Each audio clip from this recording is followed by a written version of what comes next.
Super Bowl 59 preview, and we'll make a pick at the end. Chiefs, Eagles in New Orleans, rematch of a Super Bowl from 2 years ago, Super Bowl 57. It took place in Arizona. In the major story, of course, coming in the Super Bowl is the Chiefs are attempting to do what no team that had won 2 Super Bowls in a row has been successful in doing. That's going for the three-peat. And just the fact that they're in the Super Bowl means they've gone further than any other team to this point, because no team that has attempted the three-peat has even reached the Super Bowl.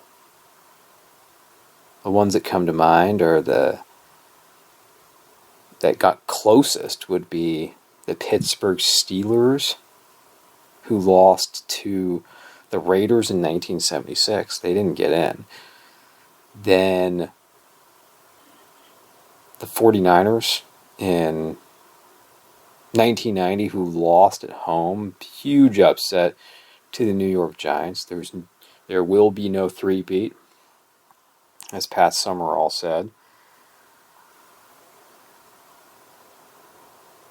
The Dallas Cowboys in 1984, losing to the 49ers in San Francisco. And you have the Chiefs with Patrick Mahomes, widely considered already not just a top 10 quarterback of all time, not only a top 5 quarterback. Some people have him in the top 3, even the top 2. And we'll get to the legacies of the Chiefs, Andy Reid, Patrick Mahomes in this. But let's look at this matchup first. There's no question when you're assessing these teams and evaluating and comparing the players on the field, position by position, it's not even close. The Eagles are a superior team. They're a deeper team. They're just a more talented team than the Chiefs. Better offensive line, better running back, better receivers, weapons. They have really a deeper defensive line. They have some very, very impressive wins this postseason. I mean, the fact that they put over 50 against the Commanders, that was a loud statement win. But what do the Chiefs have? The Chiefs still have the better head coach. I believe the Chiefs still have the better coaching staff. And they have the better quarterback. And I've learned my lesson many times when picking against the Chiefs. Last year, my team, the 49ers, got in. And I picked the Chiefs to win. This year, I feel the Eagles have more advantages over the Chiefs than the 49ers did last year. It's similar in this way that on paper the 49ers were clearly deeper, they were better than the Chiefs, but their defense was playing very poorly going into the Super Bowl. But their defense ended up playing great.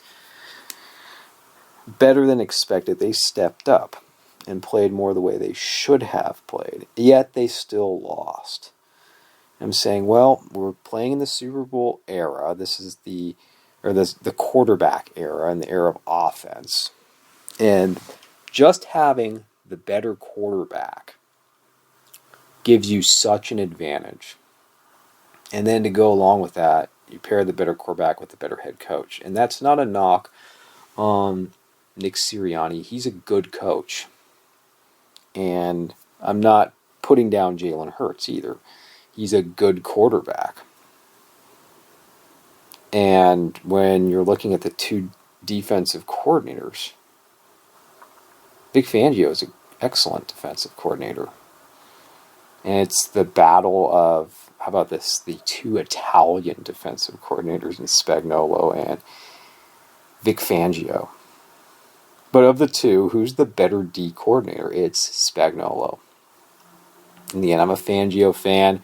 Fangio was the defensive coordinator with the 49ers under Jim Harbaugh, and it's been one of the great turnarounds of the struggling defense that fell off last year for the Eagles and what you have now this season.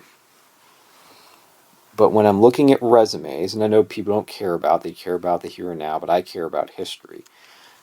With all due respect to Vic Fangio, he's never won a Super Bowl as a defensive coordinator, and it's a different situation. I understand that his defense played quite poorly in the one Super Bowl he was the defensive coordinator.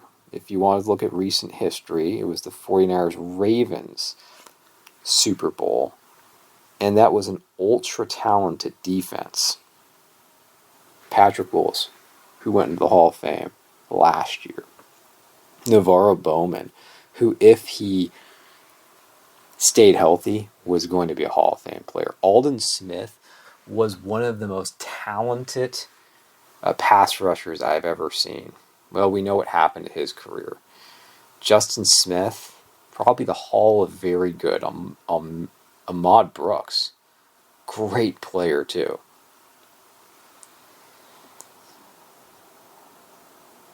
Will his defense come out better prepared for this Super Bowl? That's a good question. Spagnuolo, I mean, he's one of the greatest defensive coordinators of all time. And we talk about whether assistants should get in the Hall of Fame or not. I think he has earned his place between what he did as the defensive coordinator with the New York Giants and the Chiefs. And there's no shame in being a great coordinator and not having success as a head coach. I mean, that's one of the reasons I think George Seifert should get some more consideration. Of course, a little biased because I'm a 49ers fan. But that's another conversation for another time. But I'm just going to say it right now that I do like the Chiefs. I could certainly see the Eagles winning, but I do like the Chiefs because they have Mahomes. He is the ultimate X factor. He has the intangibles. He may have a quiet game, as we've seen in these Super Bowls. He may be held down, and then when it's late in the game and when the plays have to be made, he makes them. He makes them. And what the Chiefs have generally done in these Super Bowls, throw out the Buccaneers Super Bowl. But you look at the other Super Bowls, the two against the 49ers and this past one against the Eagles, is they avoid the mistakes late in the game. It's not to say they won't make mistakes. It's not to say Mahomes is perfect. He will throw interceptions. I mean, I did a review of the top 10 quarterbacks of all time in the Super Bowl. It's always a subjective list, and we all feel differently about it. But I ranked Mahomes in the top 5, but I didn't put him in the top 3 because, let's face it, they weren't dominant wins, and they could have, I mean, all these Super Bowls could have easily gone the other way.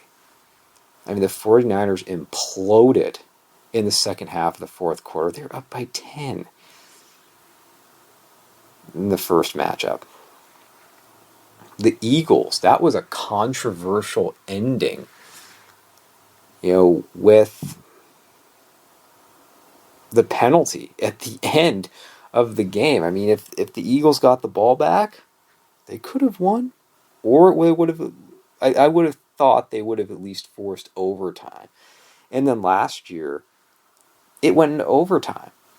I mean, there could have been very different outcomes for these Super Bowls. I mean, the Chiefs, I could argue, could easily be 2-2 in the Super Bowls, if not 1-3 in these Super Bowls. I mean, it could be very different. But instead, they're 3-1. But there is a big difference in quarterbacks. And maybe Jalen Hurts plays really well tomorrow. But I'm just looking at the present and how he's played in the playoffs. And the Eagles don't ask him to do a lot. He did play better in the championship game than I expected. But right now, it's a huge advantage. It's not a slight advantage. It's a huge advantage at quarterback with Patrick Mahomes. Coaching advantage goes to the Chiefs. And I would even say special teams with kicking with Harrison Butker. I mean, the key to the success of the Chiefs has been, let's start with the coaching, but they have been able to keep their big four healthy for all these championship games and these Super Bowls. Mahomes, Kelsey, Jones, and Butker. And they've had enough good players around them. When we think of these latter 3 Super Bowls, counting the Eagles, second 49ers last year, and this year, there's enough good players around them. And you look at the defense. Of course, we can name other players on this defense. It would be McDuffie or Bolton or Karlaftis. I mean, there are good players on the Chiefs' defense, and they're extremely well coached. But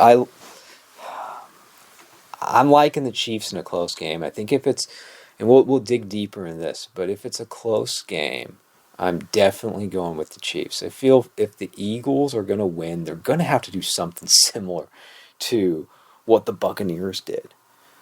They're going to have to get out to a big lead. They're going to have to keep scoring, and they're going to have to win by 10 or more points. I just have a hard time seeing that. It could happen. But when the Chiefs are healthy as they are, it's difficult to see that going down.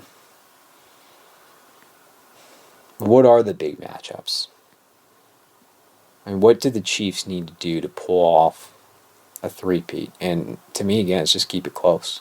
I'm going to let Patrick Mahomes do what he needs to do, and they need to run the ball somewhat effectively. I mean, it's not like the Eagles. When you look at the Eagles, they have to run the ball effectively. They need to have big plays as Saquon Barkley. That's how this team is set up right now. Unless something radical happens and Jalen Hurts looks more like the player he did 2 years ago. And he was playing at a much higher level. I mean, he was going back and forth with Mahomes in that Super Bowl.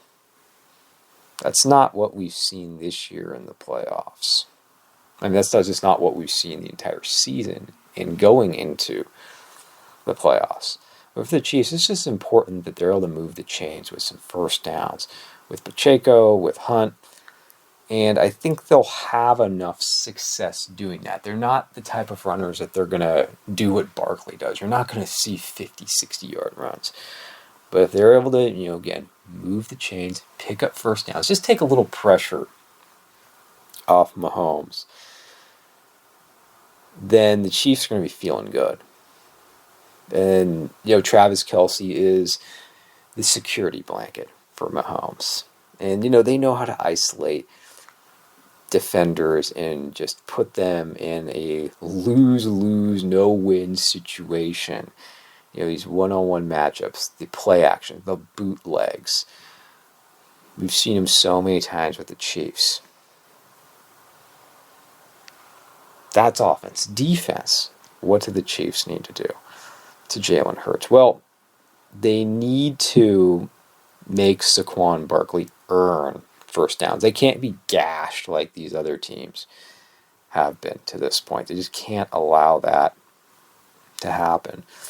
The run defense of the Chiefs, and historically the run defense of the Chiefs has done well. And Spagnuolo has shut down effective running games. I mean, look at Christian McCaffrey last year.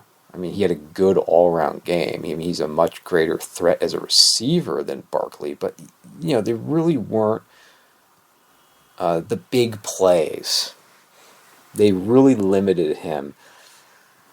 And, that was last year. I mean, that's just the most recent example. But the whole thing that's different is this Eagles offensive line. This Eagles offensive line, I believe, is the biggest offensive line in the history of the NFL.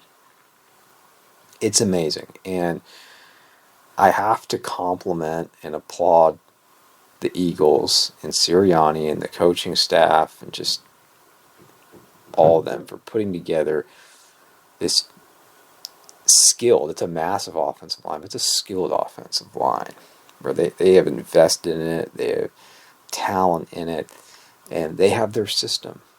And their system works.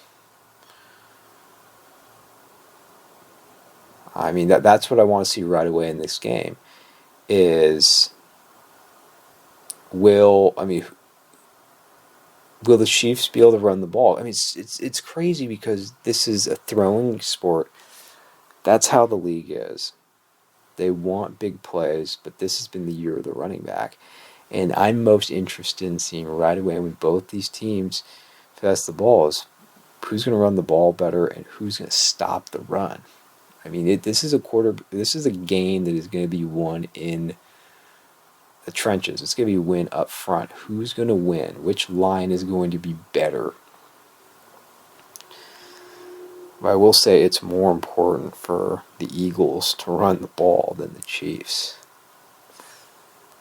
So for the Chiefs is you can't give up these big plays to Barkley. If you do, no more than one.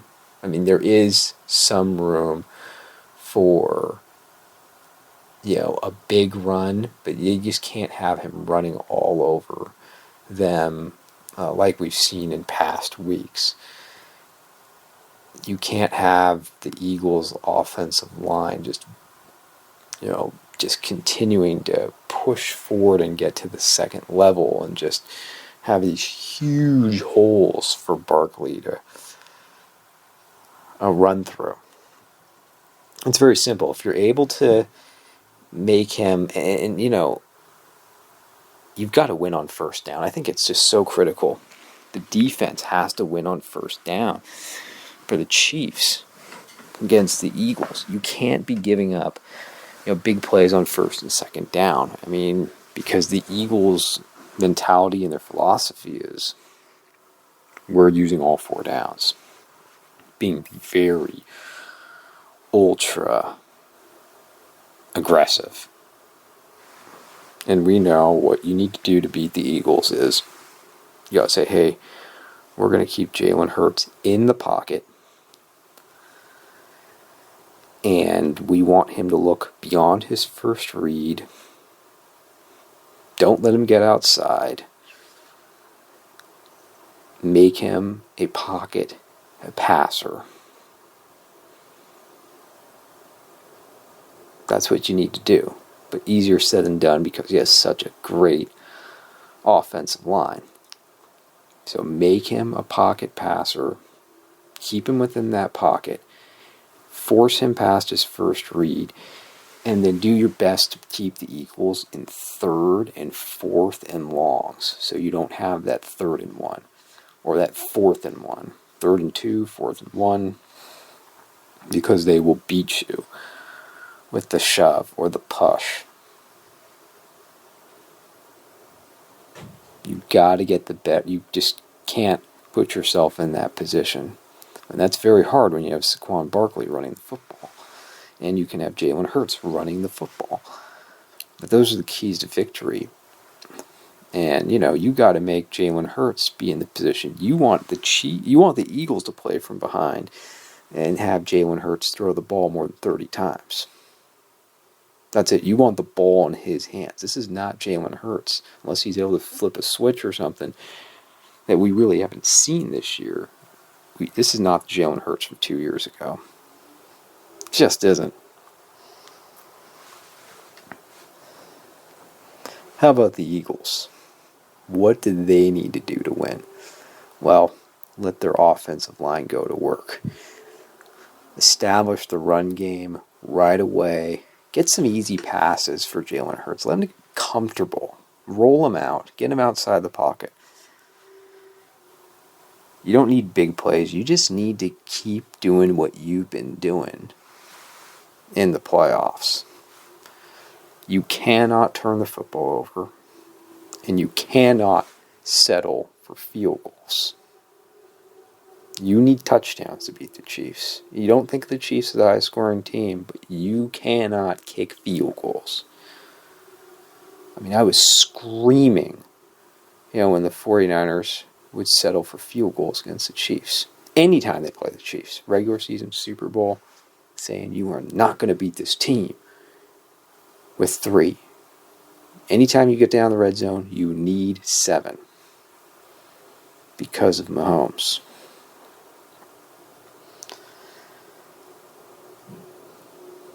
And you need to force a turnover. Somewhere you need to force a turnover. Whether that is an interception, a fumble, something. It is important to point out that Fangio has never been able to beat Mahomes. Mahomes is undefeated. I believe 8-0 against Vic Fangio defenses. What I do like is we haven't seen this matchup this year. They played last year, but these are different teams, and you have the mystery. You don't know yet. There is no game to go back to earlier in the season. And I feel you have to throw out not everything, but most of what you saw 2 years ago. I mean, you can learn things. Yeah, you got to keep your foot on the gas. If you're the Eagles, you can't settle for field goals, and you just can't have the mistakes. You got to eliminate your own turnovers. I mean, Jalen Hurts played very well 2 years ago, and what cost him? That one fumble. That one fumble that he made that went the other way for 7. You can't have self-inflicted wounds. You got to protect the football. You got to run the ball effectively and let Jalen Hurts make some easy throws to start. Defensively,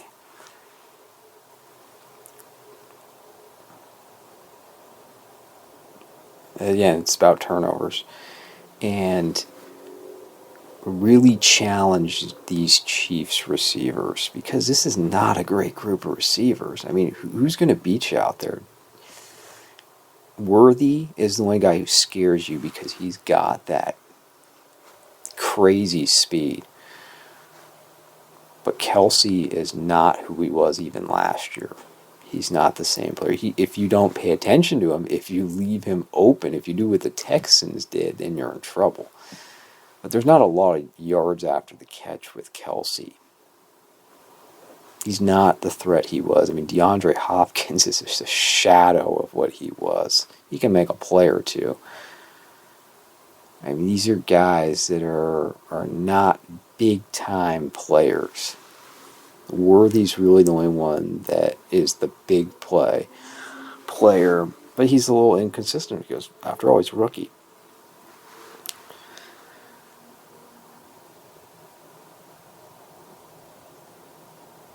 And it's very important for them to also stop the run.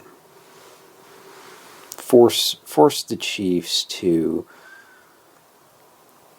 throw the ball. As strange as that sounds, just because you wonder if, as great as Mahomes is, if he has to throw the ball 35, 40 times, that may mean right there that it's the Eagles' game. It's the Eagles' day. If he's throwing more like 30 times, 25 to 30 times, then that's more the range you want to be in for the Chiefs. But it's over 30, that's telling me they're not running the ball very effectively. So get pressure up front, challenge the Kansas City receivers. see if you can do it with the front four. I mean, I want to see how effective Jalen Carter is. Because I know Vic Fangio, he doesn't like to blitz. The thing that's frightening is about the Chiefs is when, and I meant to mention this, is when Spagnuolo dials up blitzes, they get there. I mean, they get there. He does corner blitzes, linebacker blitzes, and it's just unexpected. You don't know where it's coming, and he does it at critical points in the game. Big plays. He's going to bring some kind of extra pressure on you, and you got to be ready for it. You don't want to blitz Mahomes. Feel that, again, the Chiefs can get away with blitzing Hurts. But what's the question is about the health of these receivers with Smith and Brown are big matchup issues. They are. So that's what will help Hurts is if you can get it to one-on-one. But then you also have, McDuffie out there, and that's going to be a great matchup.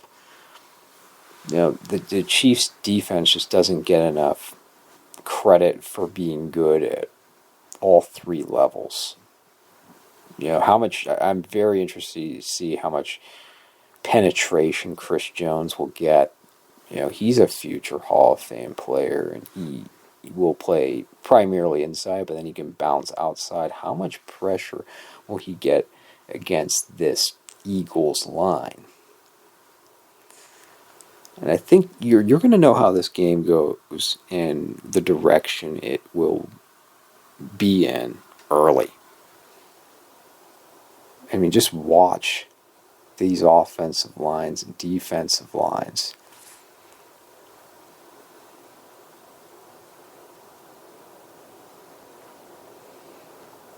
So I like the Chiefs. I'm going to take them in a close one. Something like a 27-24 game. I don't think it's going to be high scoring. I think there's going to be defense.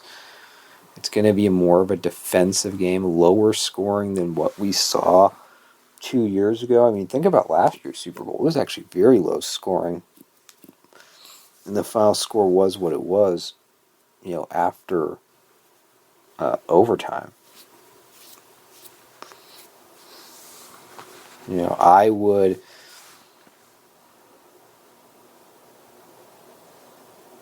I'd go with the under, not the over. And how about legacies? This is really about the Chiefs here because the Eagles want to win. You don't want to go down 2 times in a row to a team. I know what that's like in a Super Bowl, and it stinks. If Patrick Mahomes wins this game, he is clearly the second greatest quarterback ever. He has that place. Some have already said that, if he accomplishes this three-peat, then he's already the greatest of all time because Brady never did that. Okay, but Brady still has 7, and Mahomes has 4, and I don't want to compare Brady to Mahomes at this point just because it's too soon. And Brady had such a long career playing into his 40s. Mahomes is just going to be turning 30 this year. And I would think he has a lot of football ahead of him. A lot of football. So that's how I see it. I don't think you could put him in the greatest of all time conversation if he wins this. If the Chiefs lose this, then that conversation is on hold. Doesn't mean he can't ever get into the conversation of the greatest ever, but his record will be 3-2 in Super Bowls, and he'd still be a long ways off. And then, the question is, would he even be equal to Montana? I would still put him behind Montana if he loses tomorrow. But whatever happens, he's already an all-time great. He's already a top 5 quarterback of all time. It doesn't damage his legacy or his career in any way. I mean, it's ridiculous to say something like that. For Andy Reid, I mean, this is an important game for him because he's playing the Eagles. He's still playing, and he's already beat his old team once. It'd be very sweet for him to do it again. I mean, if he gets this 4th Super Bowl, then he's one of only 3 coaches to do that. He'd be joining Bill Belichick and Chuck Noll as the only 2 head coaches to... They're the only 2 head coaches to win 4. And this is already his 5th Super Bowl with the Chiefs. That's right. 19, 20, 22, 23, 24. And then you add the Super Bowl against the Eagles. Eagles Patriots Super Bowl. So this is his 6th Super Bowl. 5 with the Chiefs. I mean, that there is, puts him second all time. He's second all time in Super Bowl appearances behind Bill Belichick. I mean, Don Shula, let's remember, he had an appearance with the Colts, and he had 4 with the Dolphins. If I have that right, he has 5. So he already is the second most appearances. He's just adding on. I've already said, in my opinion, that Andy Reid's already on the Mount Rushmore of NFL head coaches. He's already a top 4 NFL head coach. However you rank him, he's there. It's Belichick, I'd say Lombardi, Shula, and Andy Reid.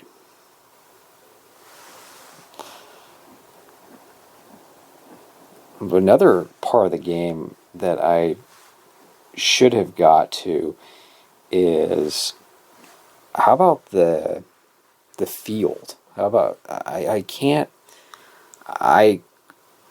know why they picked New Orleans. It's about the city. It's about the partying. It's a great party city for Super Bowl. I don't like it for the actual game. I don't like the Superdome. But I'll put my personal feelings aside and let's just talk about the turf. Well, I think that's an edge to the Eagles. I take that as an edge to the Eagles because of running the football in Barkley. In this Super Bowl, I think it helps them more than the Chiefs. I mean, the good thing about this one is, for the most part, these 2 teams are healthy. There are no major injuries. These 2 teams are out there, and whatever the outcome is, you should have a great game. And you can argue whether or not this is good for the league, having the Chiefs, be in this many Super Bowls, and you're having them play the same team. He says the 5th time they've been in the Super Bowl, and now they've faced the 49ers twice and the Eagles twice. Is that a good thing for the league? I admit that's not good. We look at announcers. Tom Brady's calling his first Super Bowl. You wonder if it'll be his first and his last. And Kevin Burkhardt, and to say they're among my least favorites for the national, teams, the number 1 broadcasting teams. I don't love Tony Romo by any means, but man, I would rather have Jim Nantz over Kevin Burkhardt any day. I'd rather have the combination of Collinsworth and Tirico, Buck and Aikman. I mean, right now, the two weakest broadcasting teams are this one, Tom Brady and Kevin Burkhardt. And then I love Al Michaels. He's probably the greatest play-by-play man in the history of the NFL. But he's 80 years old. Al Michaels is 80 years old. And Kirk Herbstreit, which is, he's a college guy. I mean, I still see him as a college guy to this day. I mean, those are the two weakest ones. And I just like to see a professional broadcast. And Tom Brady,